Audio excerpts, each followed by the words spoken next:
오늘날 세계적으로 여러 문제가 있습니다만 또 하나의 심각한 문제를 꼽으라고 한다 그러면 이 빚이라고 할 수가 있습니다. 우리나라에도 경제에 큰 위기가 찾아올 수 있는 가능성, 그 중에 하나가 가계 부채라고 이야기합니다. 빚으로 살아가는 사람들이 많다는 이야기지요. 저소득층뿐만 아니라 중산층까지 대부분은 빚을 지고 있습니다. 빚의 노예가 된 것입니다. 정부는 빚을 내서 집을 사고 빚을 내서 소비하라는 정책을 펼칩니다. 저는 이런 부분들 잘 이해하지 못했는데 이 경제 규모가 줄면 안 되기 때문에 자꾸 경제의 캐파를 늘리기 위해 가지고 어떻게 해서든지 이 빚을 내서라도 소비하고 경제하는 활동이 많아지게 하는 그 부분이 근저에 깔려 있는 것입니다. 또 사람들은 뭔가 안정감을 추구하기 위해서 이제 부동산을 구입하기를 원합니다. 소위 몇 년 전부터 이 영끌이라 그래 가지고 모든 걸 끌어모아 부채를 동원해 가지고 이렇게 집을 사는 이야기도 있었습니다. 그런데 갑자기 금리가 너무 높이 뛰어올라 고통당하는 사람들이 많이 있습니다. 그럼에도 불구하고 은행과 카드사, 대부업체 등에서 이렇게 끊임없이 빚을 권하고 있는 사회가 우리의 현실입니다. 빚의 문제는 개인적인 영역에만 국한되지가 않습니다. 서구 세계는 많은 나라가 상환불능의 엄청난 빚을 떠안도록 하는 이 경제 방식이 구축이 되어 있습니다. 이러한 이 국가 부채 문제 위기도 위기가 되자 이것을 줄이기 위해서 노력을 하고 있는데 상황은 쉽지 않게 개선되지 않습니다. 여러분, 이렇게 우리에게 이 빚의 문제가 심각한 것처럼 우리 그리스도인들은 또 하나의 빚을 지고 있습니다. 우리는 어떠한 빚을 지고 있는 것일까요? 오늘 사도 바울이 언급하고 있는 내용을 통해서 우리가 빚지고 있는 또 다른 한 가지를 생각해 볼 수가 있습니다. 12절에 보면 이러한 구절이 있습니다. 그러므로 형제들아 우리가 빚진 자로 돼 우리에게 져서 육신대로 살 것이 아니니라. 우리를 빚진 자라고 표현합니다. 자, 그러므로라는 단어가 시작한다는 것은 앞에 있는 내용과 연관성이 있다는 것이겠지요. 앞의 내용에서 무엇 때문에 우리가 빚진 자가 되었다고 사도 바울은 그렇게 결론적으로 말할 수가 있었던 것일까요? 지난 주일의 내용을 다시 말씀을 드리면 사도 바울은 자기의 마음속에서 하나님의 말씀대로 살고자 하는 욕구와 타락한 본성을 쫓아서 쾌락적으로 살려는 두 가지 욕구가 내 자기 안에서 끊임없이 싸우고 있지만 감사한다 그랬습니다.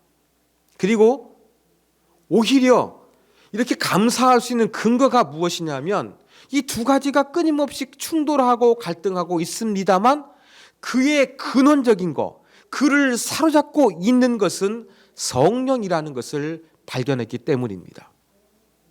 자, 이렇게 우리 내면 안에는 하나님을 위한 것과 나의 타락한 본성을 위한 것이 갈등하고 충돌하고 있는데 하나님의 영이 나를 붙잡고 있어요. 그러면 하나님께 감사하게 되겠지요. 또 우리가 어떠한 마음을 가질 수밖에 없습니까? 하나님께 감사하면서 나는 하나님께 제대로 한 것이 없는데 하나님이 나를 도와주시고 하나님이 나와 함께 하시는구나. 나는 하나님께 빚진 자라는 마음을 가질 수밖에 없는 것입니다. 우리의 구원도 어떻습니까? 우리의 구원도 뭔가 우리가 노력을 해서 얻은 것도 아닙니다. 구원 받을 만한 어떠한 라이센스를 얻은 것도 아닙니다. 제대로 한 것도 없는데 값없이 예수님께서 우리 죄를 위하여 십자가에서 죽으심으로 말미암아 저와 여러분이 죄와 사망의 벗에서 해방이 된 것입니다. 공짜로 값없이 주시는 하나님의 은혜 때문입니다. 그러므로 우리는 하나님께 빚진 자라고 할 수가 있는 것입니다. 이렇게 하나님께서 놀라운 구속의 대가를 지불하시고 그의 아들 예수 그리스도가 저주의 십자가에서 고통과 멸시를 받아 우리가 새로운 존재가 되어온 것입니다. 이것을 대가 지불하고 우리가 하나님의 은혜를 입은 것인데, 로마 시대에서 이 대가를 지불하고 사게 되는 노예를 생각하시면 얼마나 큰 하나님의 은혜가 있는지, 또 사도 바울이 말하고 있는 빚진 자라는 개념을 우리는 이해할 수가 있습니다. 여러분, 노예 시장에서 내 노예가 필요해가지고 한 사람의 노예를 돈을 주고 샀습니다. 그러면 그 노예는 자기 마음대로 살아야 되겠습니까? 아니지요. 이제 노예는 새로운 주인의 소유가 되었기 때문에 그 주인을 위해서 살아야 하는 것입니다. 우리도 이제는 하나님의 은혜를 힘입어 예수 그리스도의 보혈을 통하여 이제 하나님의 자녀가 되었기 때문에 우리는 빚진 자로서 이제 육신에 속한 사람으로 살 것이 아니라 하나님의 뜻에 순종하는 거룩한 삶을 살아야 한다. 이것이 바로 이제 사도 바울이 이야기하고 있는 내용의 핵심이라는 것입니다.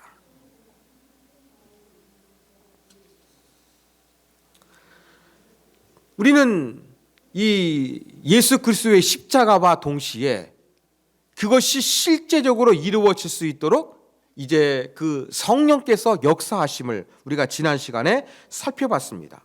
우리를 죄와 사망의 법에서 해방시켜 주신 이제 성령을 따라 살아야 되지 육신을 따라서 살아서는 안 될 것입니다. 이렇게 하나님의 영을 따라 살아가는 사람을 14절에서 사도 바울은 이렇게 말씀하고 있습니다. 무릇 하나님의 영으로 인도함을 받는 사람은 곧 하나님의 아들이라. 자, 사도 바울은 저와 여러분을 향해서 하나님의 아들, 여러분 여기서 꼭 남자만 해당되는 것이 아니지요? 딸도 해당이 되는 것입니다. 왜냐하면 성경이 쓰여질 당시에는 여자들은 인격체가 아니었습니다. 지금처럼 투표권도 없었습니다. 물건 취급을 받았습니다. 이렇게 좀 남성 중심적인 사회 속에서 성경이 기록되었기 때문에 하나님의 아들이라고 그렇게 기록되어 있습니다만 저와 여러분은 하나님의 아들, 딸이라고 그렇게 받아들이시면 되겠습니다. 자, 하나님의 자녀가 된 하나님의 아들이요 하나님의 딸들은 14절에 의하면 하나님의 영으로 인도함을 받는 사람들입니다. 여기에서 인도함을 받는다라고 번역된 그리스 원어는 아도나이인데 강제로 이끌어간다는 의미가 되어 있는 것입니다. 그러니까 하나님의 영이 있는 하나님의 딸과 하나님의 아들에게는 이 하나님의 영 성령께서 우리를 무엇인가 강제적으로 이끌어가시는 힘으로 역사하신다는 것입니다. 그게 바로 무엇이겠습니까? 이 죄와 사망을 따르는 것, 육신의 행실을 죽이는 것, 그래서 하나님의 뜻을 행하고 하나님의 말씀을 이루어 드릴 수 있는 삶을 살 수 있도록 그렇게 강하게 이끄신다는 이야기입니다. 그래서 우리는 하나님의 자녀, 하나님의 아들이요 딸이라고 표현할 수가 있는 것이지요. 그런데 하나님의 아들과 딸이 되었는데 이것은 친자녀가 아니에요. 양자라는 표현을 사도 바울은 사용합니다. 여러분 15절을 보십시오. 너희는 다시 무서워하는 종의 영을 받지 아니하고 양자의 영을 받았으므로 우리가 아빠 아버지라고 부르짖느니라. 자, 우리가 하나님을 이제 아버지를 부를 수 있는 딸이 되었고 아들이 되었습니다. 그런데 우리를 더욱더 기분 좋게 하고 행복하게 하는 것은 하나님의 친딸이요, 하나님의 친아들이다 라고 하면 좋을 것 같은데, 사도 바울은 양자라는 단어를 사용합니다. 보다 쉽게 말씀을 드리면 입양된 자녀라는 이야기가 되겠지요. 그래서 우리가 양자의 영을 받았다는 것은 입양의 영을 받았다는 것입니다. 왜 이렇게 입양을 사도 바울이 이야기하겠습니까? 여러분, 아들을 입양하여 친자식에게 물려줄 수 있는 법적인 권리와 특혜가 있는데, 이것을 이제 그 입양하게 되면 동일하게 적용할 수 있는 이 로마의 법률 제도가 있었기 때문입니다. 우리가 죄를 져서 죽을 수밖에 없었는데, 이제 예수님의 은혜를 통해서 완전히 친아들이신 예수님에게만 상속되고 또 누릴 수 있는 특혜와 권리가 있는데, 이것이 동일하게 저와 여러분에게도 적용이 되었다. 이러한 놀라운 하나님의 은혜를 경험할 수 있는 아들과 딸이 되었다. 이 사실을 강조하기 위해서 사도 바울은 우리가 조금은 마음이 상할 수도 있는 입양이라는 단어를 사용하고 있는 것입니다. 그러니까 우리가 너무 입양이라는 단어에 부정적인 생각을 가질 필요가 없습니다. 오히려 감사한 것입니다. 자, 이렇게 입양의 영을 가진 사람은 하나님을 향해서 무엇이라고 부르짖습니까? 아빠, 아버지라고 부르짖습니다. 이것은 신분의 변화입니다. 하나님의 가족으로 신분이 바뀌었다는 것이지요. 15절에서 말씀하고 있는 것처럼 이 종의 영이 아니라는 것입니다. 그래서 이제 우리는 하나님을 아빠라 부를 수 있는 하나님의 가족에 입양된 자가 된 것입니다. 여러분, 여기서 아빠라고 번역된 원어 그리스어는 아바입니다. 원래 아바는 어린아이가 친밀하게 아빠를 부르는 그러한 유아적인 용어이지만 1세기 당시에는 연령에 관계없이 자녀들이 아버지를 친근하게 부를 때 사용했다고 합니다. 저도 그래서 이렇게 이와 관련된 부분을 설교할 때마다 뭘 강조했는지 여러분 기억하시겠습니까?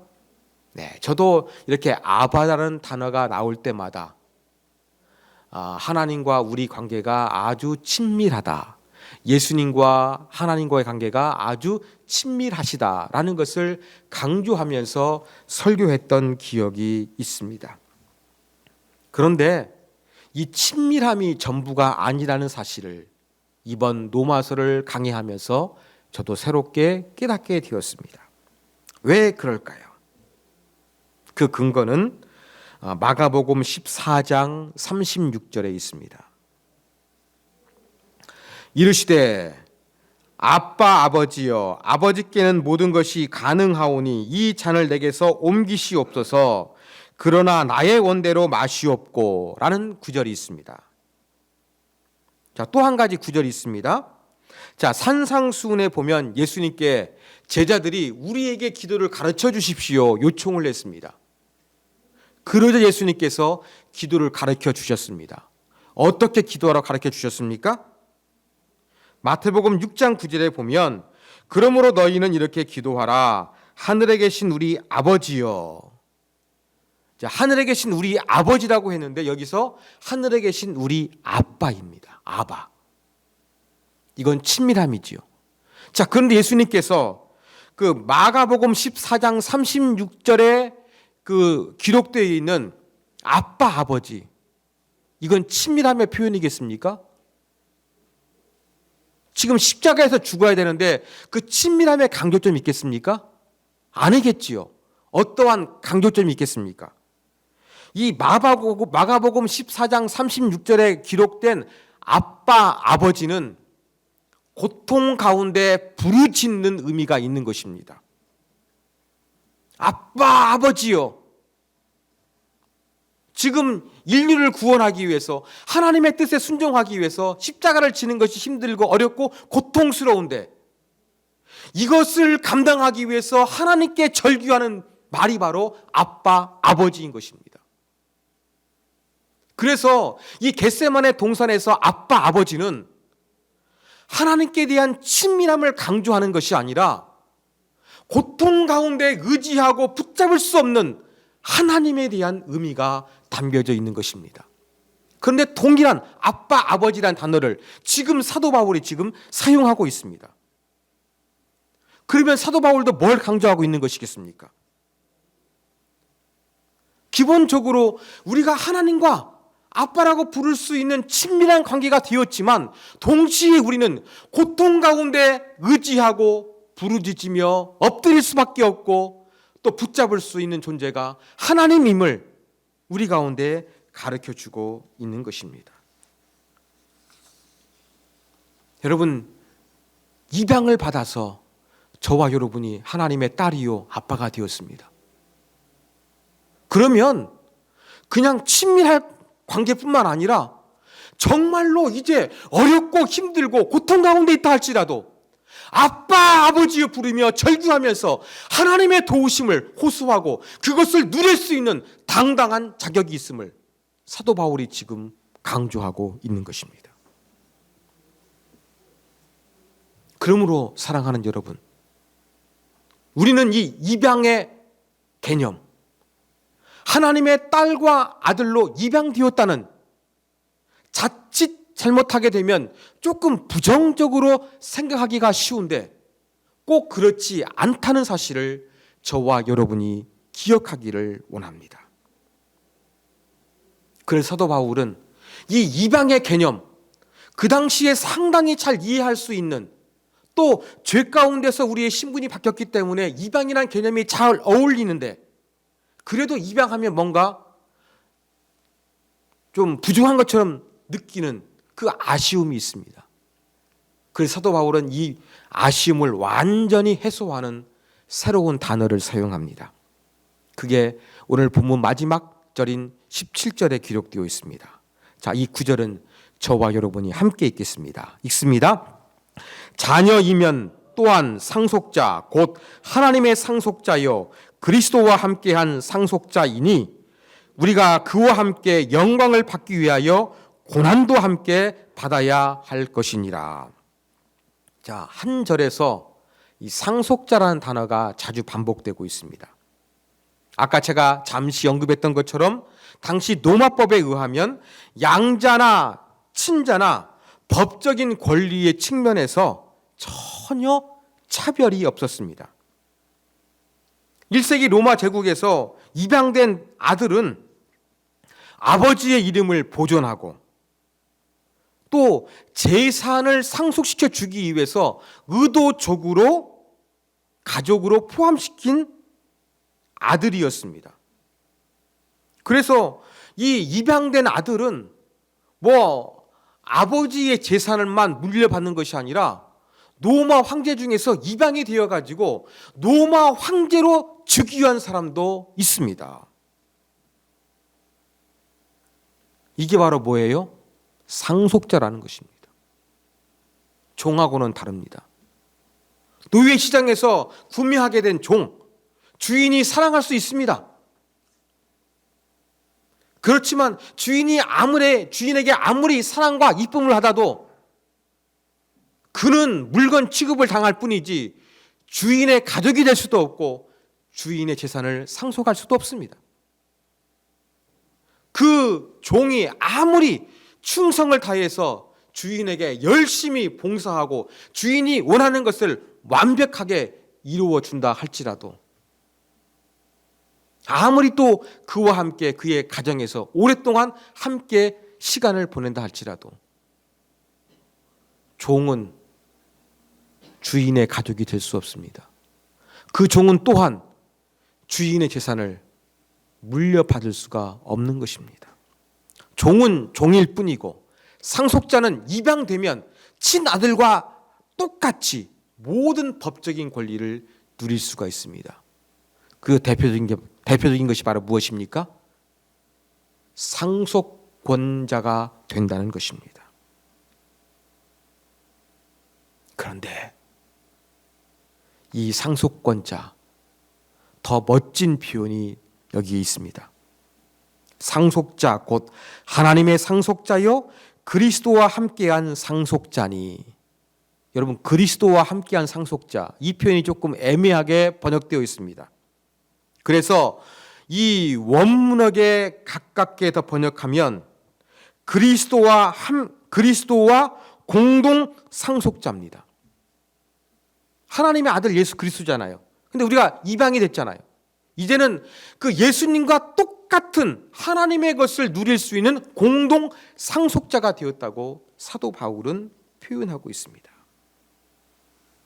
그러니까 이제 우리는 이 입양이라는 단어에 대해서 부정적인 생각을 전혀 가질 필요가 없는 것입니다. 얼마나 감사한 놀라운 신분의 변화를 바꾸어주는 표현이 입양이라는 단어라는 사실을 이제 우리가 기억해야 될 것입니다. 자, 놀라운 상속권을 가진 하나님의 딸과 아들로 저와 여러분이 이제 입양되게 되었습니다. 그러면 우리는 어떻게 살아야 할까요? 자, 상속자로 법적인 권리를 취득했습니다만 아직 유산의 상속이 이루어지지는 않은 상태입니다. 따라서 예수님과 함께 공동 상속자로서 우리가 누리기까지 아직 가야 할 길이 좀 남아 있습니다. 자, 그 길을 가야 됩니다. 하나님의 상속자가 되기 위해서 우리는 믿음의 여정을 걸어가야 할 것입니다. 그 믿음의 길을 걸어가는 여정 가운데 좋은 일만 있는 것이 아니라 고난과 박해와 뜻하지 아니하는 어려움이 발생합니다.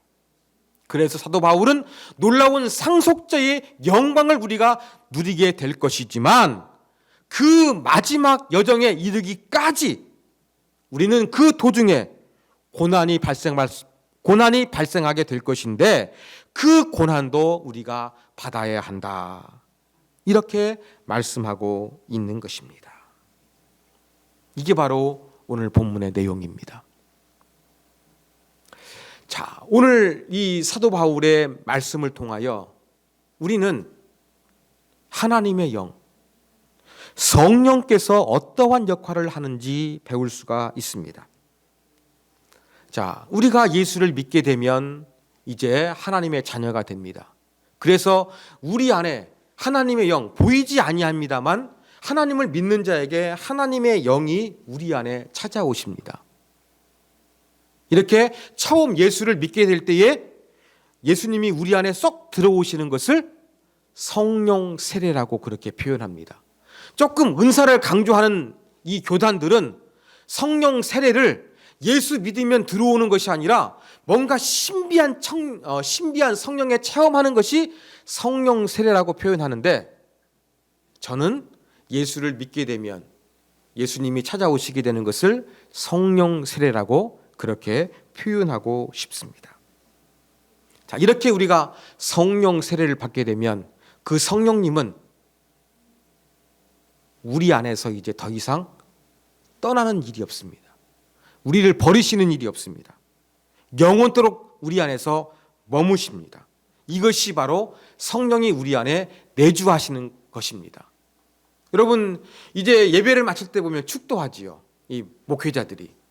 축도의 내용이 무엇입니까? 성삼위 하나님의 이름으로 복을 기원하는 것입니다.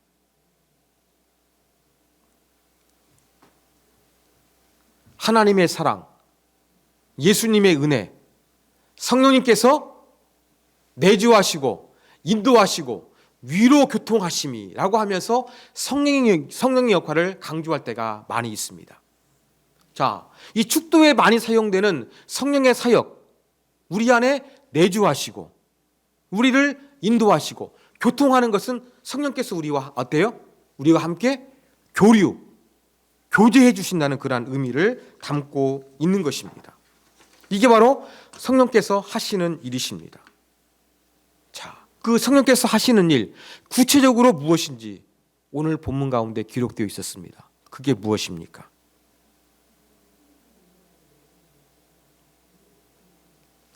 양자의 영으로 이끌어 주시느니라. 강하게 우리를 붙잡아 주시는 거예요.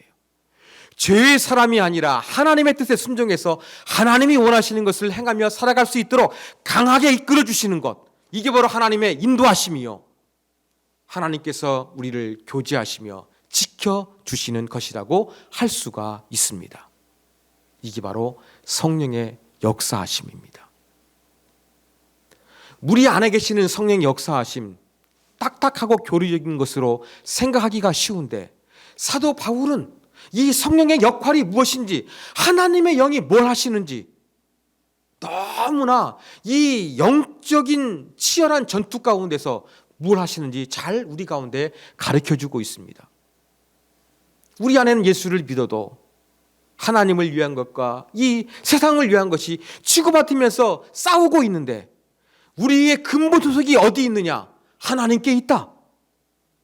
그리고 우리를 포기하지 않고 떠나지 아니하시고 끝까지 이끌어 주신다. 그렇기 때문에 저 하나님 나라에서 우리가 완전한 상속을 받을 때까지 고난도 받지만 그 고난 속에서 이끌어 주실 하나님과 동행하고 감사하라.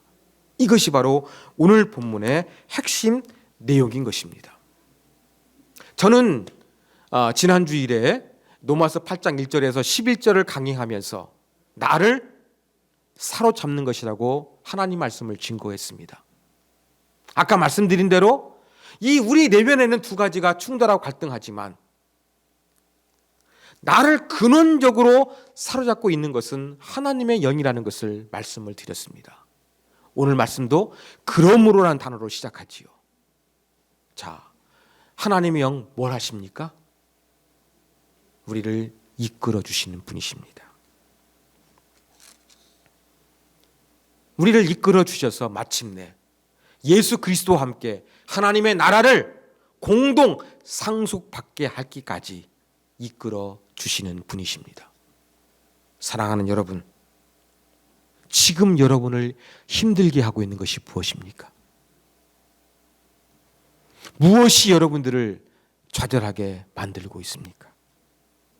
이러한 가운데 하나님의 영이 저와 여러분을 이끌고 계심을 믿으시기를 바랍니다. 내 눈에 보이지 아니하지만 근원적으로 내가 속한 것은 하나님의 자녀임을 성령께서 여러분 안에서 역사하시고 이끌어 주십니다. 이 성령께서 강하게 일하시도록 우리가 사모하고 그분께 모든 것을 맡겨드리는 것, 이것이 바로 성령 충만입니다. 하나님, 내 안에 복잡하고 여러 가지가 많이 있지만 나는 근본적으로 하나님의 자녀입니다. 내 안에 계시는 성령께서 나를 이끌어 주시고 나를 주장하여 주시옵소서. 하나님의 영이시여, 내 안에 계신 거룩한 영이시여, 나로 하여금 하나님의 상속자로서 예수 그리스도와 함께 저 아버지의 나라에 설 수 있을 수 있도록 영원토록 사랑으로 이끌어 주시옵소서. 이렇게 우리가 성령 하나님을 사모해야 할 것입니다. 이러한 성령의 놀라운 일하심이 저와 여러분에게도 충만히 나타나 한 주간도 여러분이 일상을 사실 때에 세상으로부터 이끌어 주시고 하나님과 동행할 수 있도록 이끌어 주시는 놀라운 주의 권능을, 성령의 충만하심을 경험할 수 있는 저와 여러분이 되기를 주님의 이름으로 부탁드립니다.